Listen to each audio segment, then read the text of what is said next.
This channel, a systematic teaching, enables you to put an end to suffering and reincarnation. Please find the playlist of this series in the description. Mahayana Pure Land welcomes you. To Enlightenment 96. Amitabha's 48 Great Vows.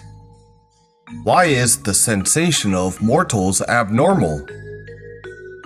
All profound dharanis in the verse of 44th and 45th vows refers to the Samadhi of Universal Equality, which is a very, very deep Samadhi. Dharani is Sanskrit. It means completely retaining all doctrines and upholding all dharmas. In Pure Land School, upholding all dharani refers to letting the name of Amitabha run through all our practices. No matter what realm, we do not let our recitation be interrupted. We deeply dwell on this Samadhi of reciting Amitabha. This is uphold all profound dharanis and dwell in Samadhi. Samadhi is called true dhyana or proper sensation. The proper sensation is a normal sensation. The sensation of us mortals is not normal. Why? Our bodies have the sensation of suffering and happiness. Our heart has the feeling of sorrow and joy. The sensation of suffering, happiness, sorrow, and joy are all abnormal. Once we relinquish the sensation of suffering, happiness, sorrow, and joy, then it is normal. This kind of sensation is the state of renunciation. Some high-class mortals, such as the celestial beings of form heavens and formlessness heavens who have obtained dhyana, also have the state of renunciation. But they cannot retain their dhyana forever. They will lose this state of renunciation when their dhyana is spoiled. Their sensations of suffering, happiness, sorrow, and joy will again arise. When they keep their dhyana constant, it is called Samadhi or the proper sensation and enjoyment. Why is the Samadhi of Universal Equality the Samadhi of reciting Amitabha? Master O.E. said, "There are neither good nor bad conditions, good or bad depending on one's heart." We must not pick or distinguish among conditions and think, this is a good person, that is not a good person. This is a good thing, that is a bad thing. Actually, there is neither good nor bad. Good or bad all depend on our inner heart. They arise from our mind that distinguishes them. When we do not distinguish, all are good. Everyone is a good person. Everything is a good thing. Every time is a good time. Every day is a good day. Nothing is bad. When there are bad things, it is because our minds discriminate against them. What can we do? How do we practice non-discrimination? Senior Laity Xia Lian Ju said, "There are neither good nor bad conditions. Reciting Amitabha will sweep them all away." Amitabha, Amitabha, sweep them all away. Disregarding good or bad, I just recite Amitabha. Good people come, Amitabha. Bad people come, Amitabha. Good things come, Amitabha. Bad things come, Amitabha. A Buddha comes, Amitabha. Demons come also, Amitabha. All are swept away by reciting Amitabha. This is the Samadhi of Universal Equality. In other words, the Samadhi of Universal Equality is the Samadhi of reciting Amitabha. You regard all beings as Buddhas. All people, all matters, and all objects, none of them are not Amitabha. So the Samadhi of Universal Equality is the most ultimate and consummate Samadhi. When we recite Amitabha unceasingly, will we lose this state of Samadhi? We now recite Amitabha until our mind is pure.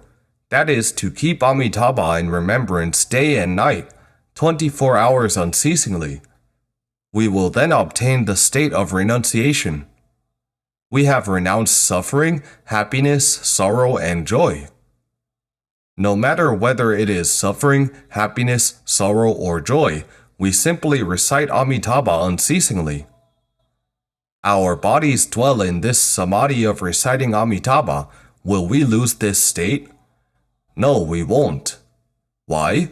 Because there is Amitabha's blessing, and there are cares and protections from all Buddhas in 10 directions. At the end of our lives, we absolutely will be reborn. After Sukhavati rebirth, it is even more certain that we will definitely not regress.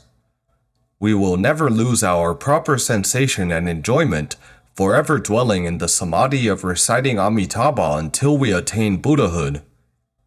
In our Samadhi, we make offerings to all Buddhas and never lose our Samadhi.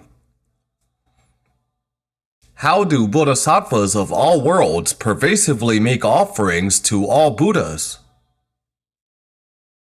The vow of all will be able to make offerings to all Buddhas in their Samadhi is talking about the bodhisattvas of other worlds. Due to, upon hearing the name, they dwell in true Samadhi and are able to pervasively make offerings to all Buddhas at all times. Despite cultivating all merits and making offerings to all Buddhas constantly, they do not lose their Samadhi. These numberless, boundless Buddhas include all worlds in 10 directions. You may ask, they run around all day long, isn't that very tiring? No, they do not lose their Samadhi. In other words, dwelling in such a great Samadhi, their transformation bodies make offerings to all Buddhas. With the power of Samadhi, their bodies do not move from their dwelling place, yet they go to 10 directions to pervasively make offerings to all Buddhas. In the meantime, they even edify all beings. This supernal power is blessed by Amitabha's fundamental vow, the vow of all will be able to make offerings to all the Buddhas in their Samadhi. The merit of upon hearing the name is truly inconceivable. Look, the bodhisattvas of other worlds are all blessed by Amitabha as long as they hear the name. Despite being in other worlds and having not been reborn yet, or even not wanting to be reborn, it does not matter as long as you can hear the name. The merit of Amitabha will still bless you and enable you to make offerings to all Buddhas in 10 directions. That is to say, they can go to Sukhavati as well. Pervasively make offerings to all Buddhas in 10 directions. Of course, this includes Amitabha. Can we make offerings to all Buddhas too? How do we implement this vow? Even though we do not have the bodhisattva's capacity, we know that we can do it in a similar way. Where are all the Buddhas in 10 directions? Where are these infinite Buddhas mentioned here? They are right around us. In front of our eyes, all are Buddhas. All people, all matters, and all objects are all Buddhas.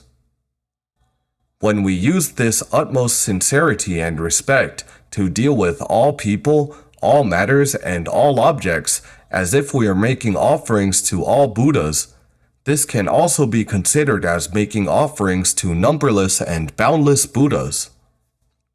And we do not lose our Samadhi because our mind is fixed on reciting Amitabha. We must observe and cultivate in accordance with this principle, which is making offerings to all people, matters, and objects as if making offerings to all Buddhas. Only then can we forever retain utmost sincerity and respect, and thus attain the Samadhi of reciting Amitabha. Thanks everyone for learning with us. Namo Amitabha!